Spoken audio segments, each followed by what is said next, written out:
को फिर घेरा है। मीडिया से बात करते हुए उन्होंने कहा कि पश्चिम बंगाल में ममता सरकार घुसपैठ को रोक नहीं पा रही है।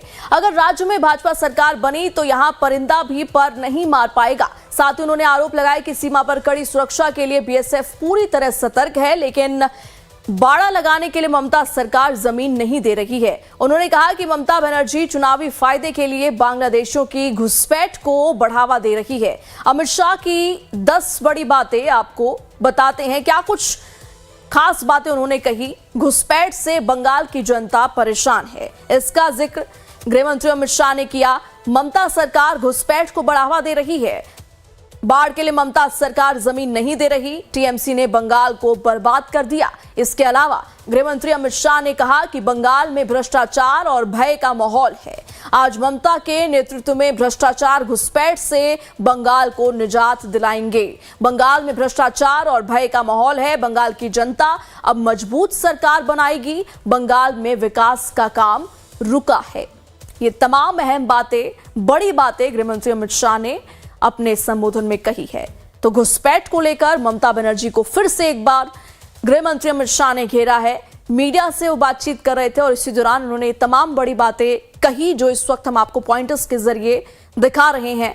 ममता सरकार घुसपैठ को रोक नहीं पा रही, ये तमाम बातें अमित शाह ने कही।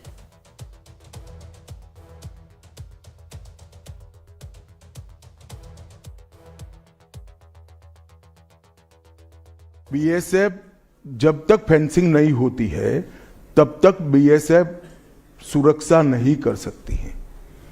बीएसएफ को भूमि देनी पड़ेगी फेंसिंग के लिए भारत सरकार को। मेरे स्तर पर मैंने 7 पत्र लिखे ममता बनर्जी को। ये 6 साल के अंदर 3 बार गृह सचिव यहां आकर मीटिंग कर गए चीफ सेक्रेटरी से।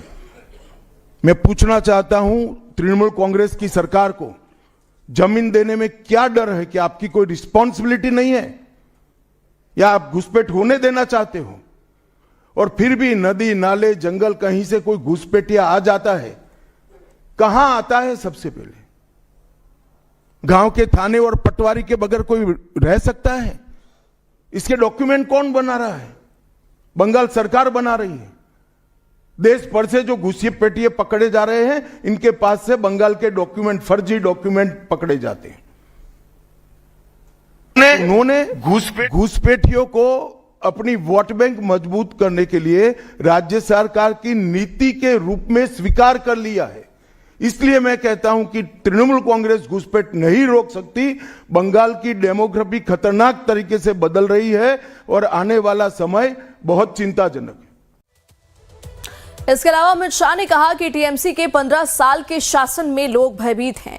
शाह ने कहा कि अगले विधानसभा चुनाव के बाद पश्चिम बंगाल में विकास की गंगा बहेगी, क्योंकि टीएमसी के शासन में बंगाल का विकास थम गया है। मोदी सरकार देश में गरीबी का उन्मूलन कर रही है। बंगाल में सभी योजनाएं डेड एंड पर पहुंच गई है। इसके अलावा उन्होंने कहा कि बंगाल सरकार महिलाओं को उनका अधिकार देने में विफल रही है। संदेश खाली, आरजीकर अस्पताल रेप केस समेत और भी मामले हैं। ममता सरकार इन्हें सुरक्षा देने में विफल रही। उन्होंने कहा कि ममता सरकार में हिंदू निशाने पर है, अब मरहम लगाने से कुछ नहीं होता। बंगाल के हिंदुओं के दिल पर गंभीर घाव हो गया है। अब ममता सरकार के जाने का समय है। जनता भी चाहती है कि हम इस सांप्रदायिक सरकार को हटा दें। सुनिए। भ्रष्टाचार से पूरी बंगाल की जनता त्रस्त है। रोजवेली चिटफंड घोटाला, कैश फॉर क्वेरी घोटाला, एसएससी घोटाला, नगर पालिका नगर नियम का भर्ती का घोटाला, गाय तस्करी का घोटाला, राशन पीडीएस का घोटाला, मनरेगा का घोटाला, पीएम आवास का घोटाला, इतने सारे घोटाले हैं कि मैं पूरा लिस्ट पढ़ूंगा तो मेरी प्रेस कॉन्फ्रेंस का पूरा हिस्सा ही उसमें चला जाएगा। अब क्या ममता बनर्जी इस बात का जवाब दे सकती है कि आपके मंत्रियों के ठिकाने पर से 27 करोड़ रुपया मिलता है, जिसको गिनते गिनते नोट गिनने की मशीन भी गर्म होकर बंद हो जाती है? बंगाल जैसे गरीब राज्य के अंदर 27 करोड़, 20 करोड़, 15 करोड़ ये राशि मिल रही है, आपकी कोई अकाउंटेबिलिटी नहीं है। एक सवाल बार बार एक नैरेटिव फैला जाता है टीएमसी और लेफ्ट के तरफ से कि बंगाल में जितना भी काम कर ले बीजेपी कार्यकर्ता, ऊपर कुछ सेटिंग वगैरह है तो अमित शाह जी और नरेंद्र मोदी जीतना नहीं चाहते। आज पूछता है बंगाल, जवाब चाहे बांग्ला, आप लोग बंगाल को जीतना चाहते हैं? कितना सीरियस है सेंट्रल बीजेपी? देखिए भाई, मैं यहाँ आकर प्रेस कर रहा हूँ। मोदी जी अभी थोड़े दिन पहले सभा करने के लिए आने के लिए निकले थे, जा नहीं पाए। अब ममता बनर्जी कह रही कि हम उनके साथ हैं। अगर उनको ये भ्रांति फैलानी है तो फैलाएं।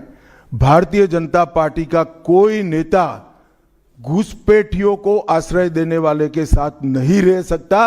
ये भारतीय जनता पार्टी का सिद्धांत है और हम सब भारतीय जनता पार्टी के कार्यकर्ता से लेके मोदी जी तक कटिबद्ध है कि मूल समेत तृणमूल कांग्रेस की सरकार को हम उखाड़ कर फेंक देंगे।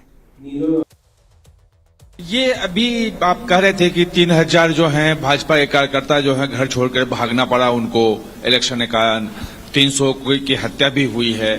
फ्री एंड फेयर इलेक्शन कैसे होगा अगर मतलब लोग जा ही नहीं पाएंगे बूथ पर? तो देखिए ऐसी ही नीतियां अपनाई थी कम्युनिस्टों ने, मगर सत्ता परिवर्तन हुआ या नहीं हुआ? ऐसी ही नीतियां अपनाई थी उत्तर प्रदेश में समाजवादी पार्टी ने, सत्ता परिवर्तन हुआ या नहीं हुआ? लोकतंत्र में जनता महान होती है और जनता जब तय कर सकती है, कर लेती है, किसी भी तानाशाह का कुछ नहीं चलता। ममता बनर्जी लगातार 2 दिनों से का एक अपना स्वभाव। और ज्यादा जानकारी के लिए सीधा रुख करते हैं, हमारे संवाददाता कमलेश सिंह जुड़ चुके हैं। कमलेश, देखिए आज जब मीडिया से मुखातिब हुए गृह मंत्री अमित शाह तो उन्होंने ममता सरकार को जमकर घेरा है और ये कहा है कि सभी योजनाएं जो हैं बंगाल में इस वक्त डेड एंड पर पहुंच चुकी हैं। जी, आज अमित शाह ने प्रेस कॉन्फ्रेंस में 3-4 बातें मोटे तौर पे कही जिसके खिलाफ भाजपा पूरे चुनाव में कैंपेन करेगी। उसमें सबसे प्रमुख मसला था घुसपैठ का और डेमोग्राफिक चेंज का।